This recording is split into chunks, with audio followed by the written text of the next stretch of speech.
안녕하세요. 오늘은 제가 이혼녀가 된 사연을 들려드리려고 합니다. 저는 40대 중반에 예쁜 딸아이를 키우고 있는 엄마예요. 제가 생각해도 저는 일에 미쳐 사는 사람이긴 합니다. 성격상 일을 제대로 마무리하지 못하면 온종일 생각이 나서 결국 새벽이어도 그 일을 마무리해야 하는 사람이죠.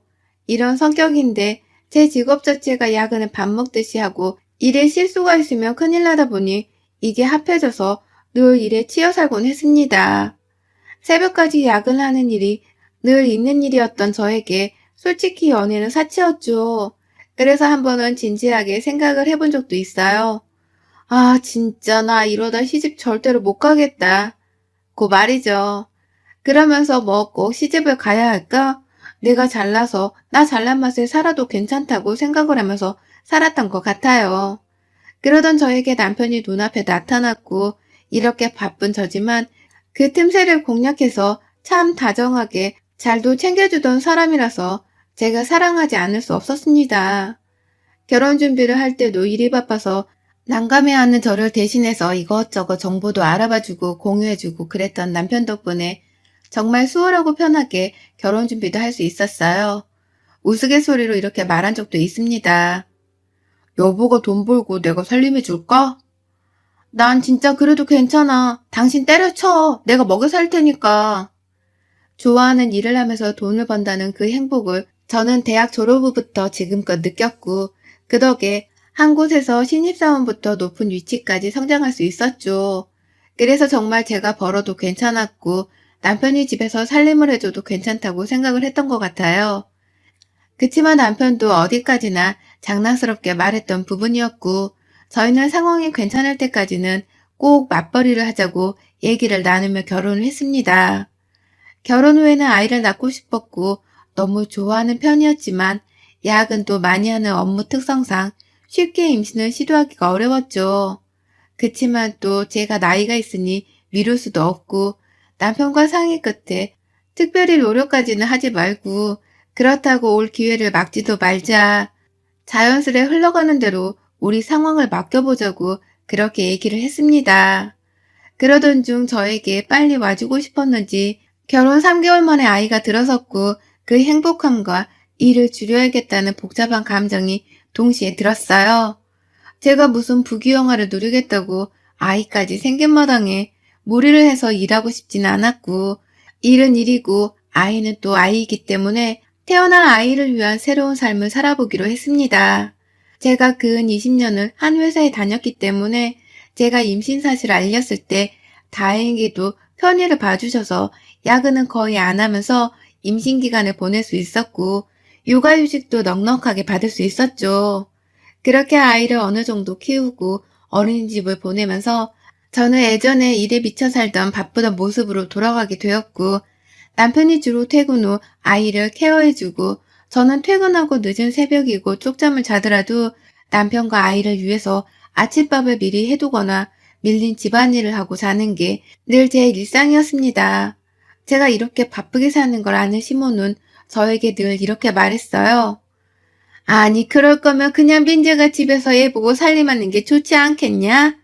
요즘 뭐 꼭 남자가 돈 벌어와야 하고 그런 거 아니잖니. 네, 안 그래도 지민 아빠한테 그렇게 말을 하긴 했는데 아직은 지민 아빠도 일이 더 하고 싶은 눈치예요. 이게 어떻게 보면 저희를 위하는 느낌의 대화로 보일 수 있겠지만 저 말에 숨어있는 표현은 본인 아들이 편하게 집에 눌러앉아서 놀았으면 하는 마음이거든요. 제가 돈을 벌어오면 된다고 생각을 하는 시모가 얄미워서라도 남편이 회사를 그만두는 건 뒤에서 몰래 제가 막았습니다. 원래는 남편에게 살림을 하라고 했지만 깊게 생각을 해보니 별로 좋은 방법인 것 같지가 않아서 제가 더 안 자고 더 노력하는 방향을 선택했어요. 아이를 위한 일이라면 당연히 뭐든 다 했고 부족함 없이 빠짐없이 하나하나 늘 자는 시간, 밥 먹는 시간 쪼개가며 노력을 하면서 살았기에 몸이 10개라도 부족하게 정말 그렇게 살았습니다. 주말에도 일을 집에서 하는 경우가 종종 있었지만 남편이 아이를 데리고 늘 밖에 나가서 놀아주고 가끔은 여행도 가서 1박을 하고 오고 이렇게 시간을 보내줘서 정말 고마웠죠. 아이가 점점 클수록 뛰어놀고 이것저것 체험을 하는 게 좋다고 저희도 생각을 하고 있었기 때문에 그런 시간을 최대한 많이 만들어주려고 노력했어요. 우리 지민이 오늘은 아빠랑 어디 가는지 알아? 바닷가 간다고 했어. 아빠가 재밌을 거래. 엄마는 못 가지? 그래서 엄마가 토끼 모양으로 예쁜 도시락도 싸뒀어. 아빠랑 가는 길에 먹어. 그리고 지민아, 다음 주에는 엄마랑 아빠랑 같이 놀러 가자. 오늘은 아빠랑 다녀오고. 조심히 갔다 와. 알겠지? 어떻게든 주말을 함께 하려고 노력했지만 그렇지 못한 날에는 전날 밤을 새서라도 아이가 좋아할 만한 캐릭터 도시락으로 도시락을 준비하고 짐도 싸두고 이것저것 준비를 해뒀고 그렇게 남편에게 아이를 맡기고 저는 또 일을 하면서 살았죠. 다행인 건 남편이 워낙 아이와 잘 놀아주고 하다 보니까 아이가 제가 바빠서 함께하지 못하는 상황을 흔쾌히 이해해주고 여행 가서 영상통화를 하면서 어디에서 뭐 하는지도 잘 소개를 해주고 그런 유쾌한 상황으로 받아들여줘서 정말 고마웠어요. 언젠가 그런 생각을 해본 적이 있어요. 내 인생에서 내 목숨보다 귀한 아이가 태어났는데 내가 언제까지 일이 바쁘다는 핑계로 더 이쁜 아이 곁을 못 지켜주나라는 생각을 하면서 아이에게 슬며시 물어본 적이 있었거든요. 지민아, 엄마 일하지 말고 지민이랑 집에서 있을까? 같이 매일 놀고 그럴까? 아니, 엄마 이쁜 거 입고 회사 가는 게 더 이뻐. 내 친구 슬기 엄마보다 엄마가 더 이뻐. 아이가 만약 곁에 제가 있기를 바랬다면 아쉬워도 전 회사를 그만뒀을 것 같아요. 그치만 저를 이해해주고 이쁜 엄마라고 해주기에 저도 조금은 마음 편히 돈을 벌 수 있었어요. 또 남편이 저렇게 아이를 케어해주니까 믿고 저는 편하게 일할 수 있었죠. 남편과 놀러 갔다 오면 아이가 정말 너무너무 즐거워했고 놀러가서 뭐 하고 있는지 어디에서 뭘 먹었는지 영상도 사진도 찍어서 보내주는 다정함에 저는 일하면서도 미소를 지으면서 기분 좋게 일할 수 있었습니다. 어쩌면 정말 이상적인 결혼 생활을 하고 있던 저에게 예상치도 못한 불행이 닥쳐왔어요. 이는 남편과 상의 끝에 결국 남편이 퇴사를 하고 아이를 집중 케어하기로 한 시점에 발생한 일입니다. 여보, 내가 곰곰이 생각을 해봤는데 지민이가 어린이집에 있는 시간이 너무 기니까 힘들어하고 나 퇴근할 때까지 시터 힘이랑 있는 게 애가 머리가 조금 크니까 불편하고 어색한가 봐. 그래서 말인데 그냥 내가 퇴사를 하고 주부를 할게. 당신 내조도 하고 지민이도 보고 당신은 워낙 자리를 잡은 사람이니까 내가 그만두는 게 맞는 것 같은데.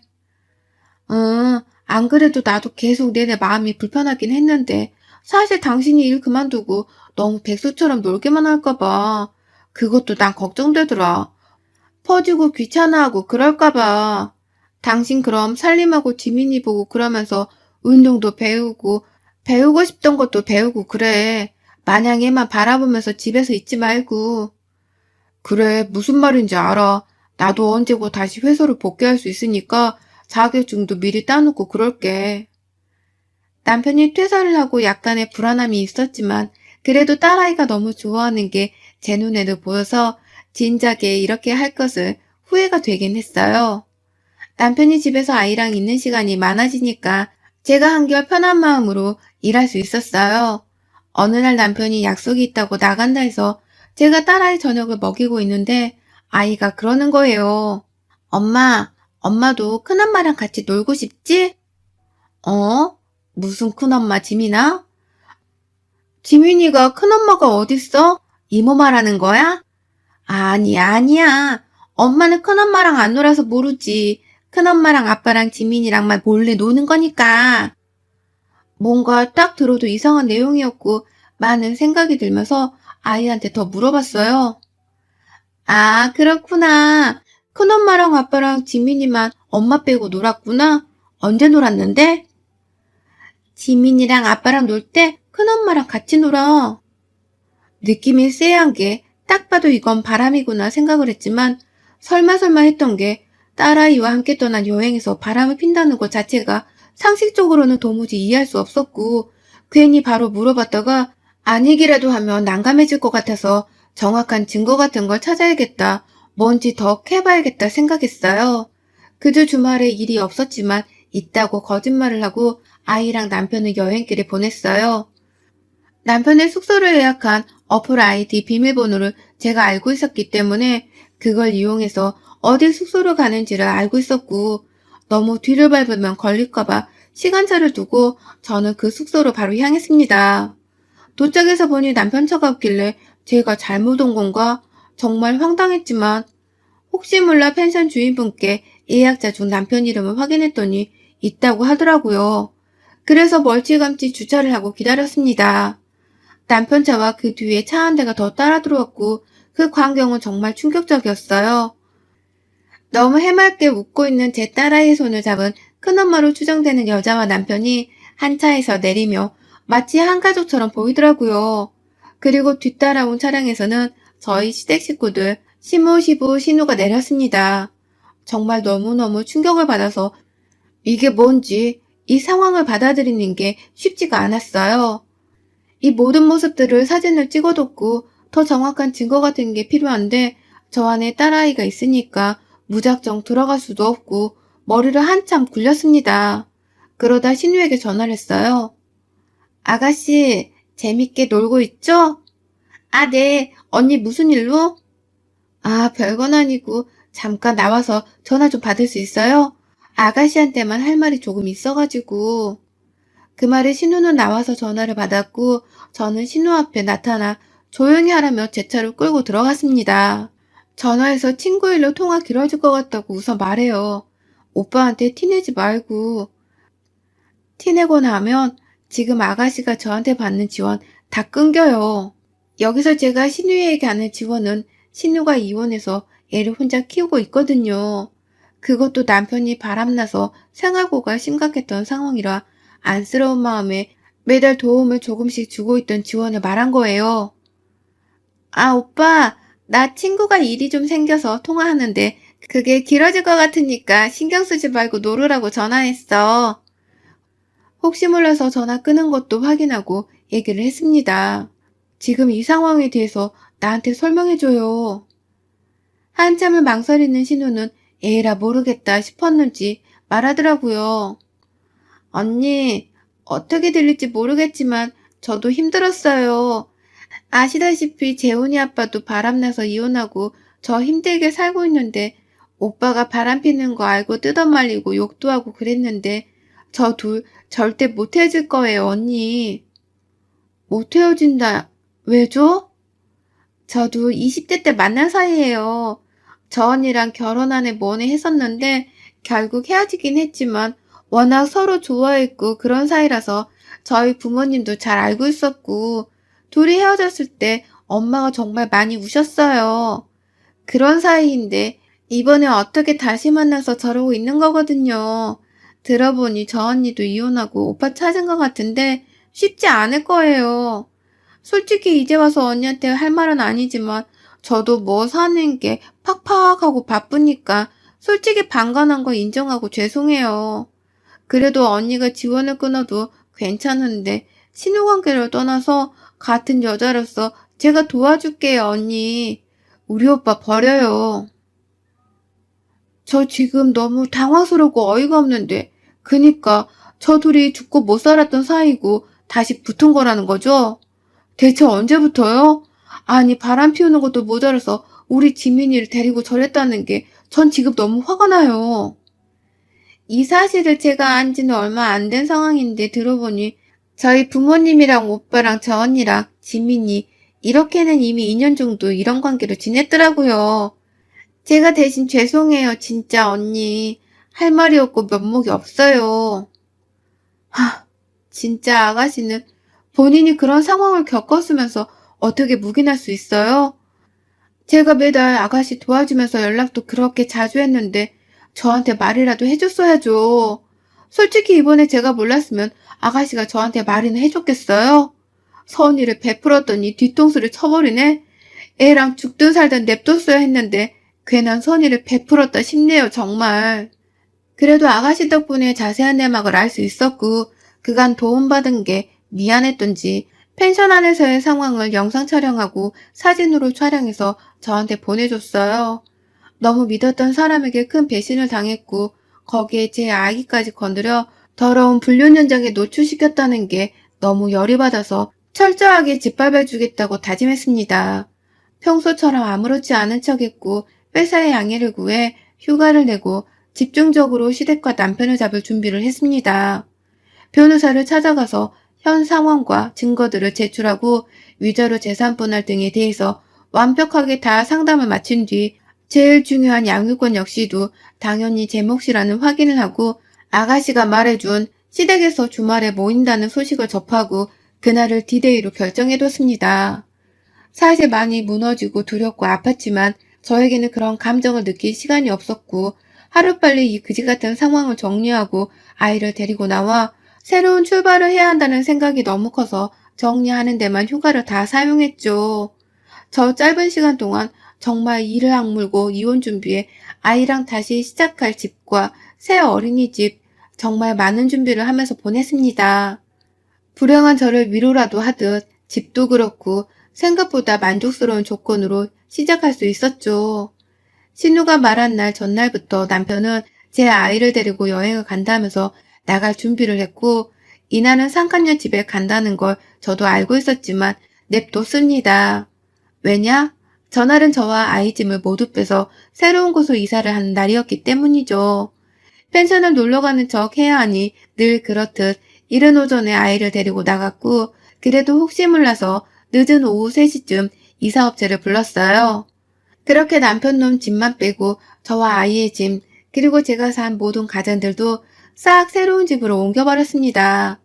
집은 어차피 이혼하면 처리될 거니까 우선은 급한 것부터 해결을 했어요. 이사를 하고 바로 아이를 데려와야 하기 때문에 전문 인력을 써서 급하게 정리하고 청소하고 다 마쳤어요.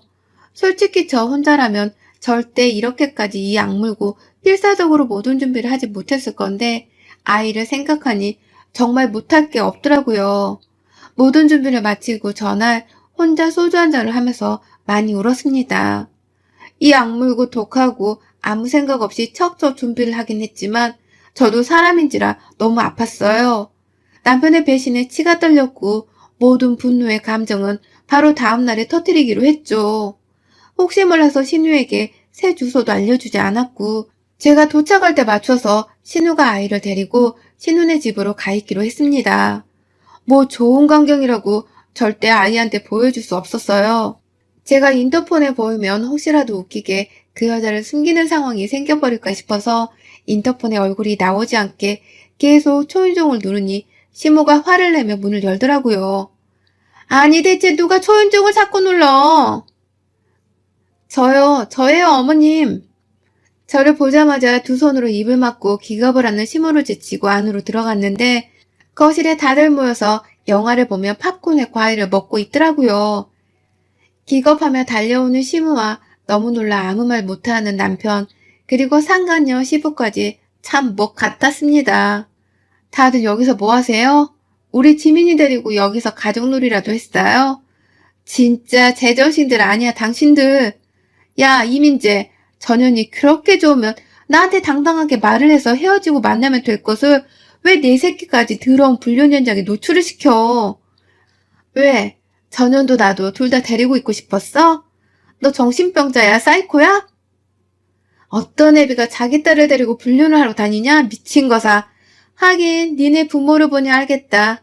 지 딸 남편이 바람나서 헤어지고 얼마나 힘들게 사는지 알면서 지 아들이 바람피는 것도 동조하고 있네. 진짜 끼리끼리라더니 재밌다 재밌어. 당신 화나는 거 알겠는데 말 좀 가려서 해. 내 부모님이야. 네 시부모고. 그래 네 부모 딱 끼리끼리 너랑 수준 맞다고 얘기해 준 거잖아. 이게 욕이야? 예, 아무리 화가 나도 그렇지 어른한테. 어른 같은 소리하고 자빠지셨네요 김미자 씨. 됐고 나는 이런 더러운 데서 왈가왈부 하고 싶지가 않아. 여기서 숨도 쉬고 싶지 않아. 정리하러 온 거야 민재 너랑. 잘 들어. 넌 유책 배우자이기 때문에 위자료 재산 분할에 아주 불리할 거야. 그리고 지민이 양육권은 당연히 나한테 있고 한마디로 넌 맨몸으로 나가면 돼. 그 집은 이혼할 때 어차피 내게 되겠지만 너 같은 거랑 함께 한 공간에 내 아이 두고 싶지 않아서 이미 집은 이사했어. 내일이든 모레든 일주일 안으로 네 집 빼서 전원한테 가든 니네 부모한테 가든 하면 돼. 지민이랑 마지막 인사할 시간을 줄 거야. 그때만큼이라도 애비답게 사람답게 마무리해. 알겠어?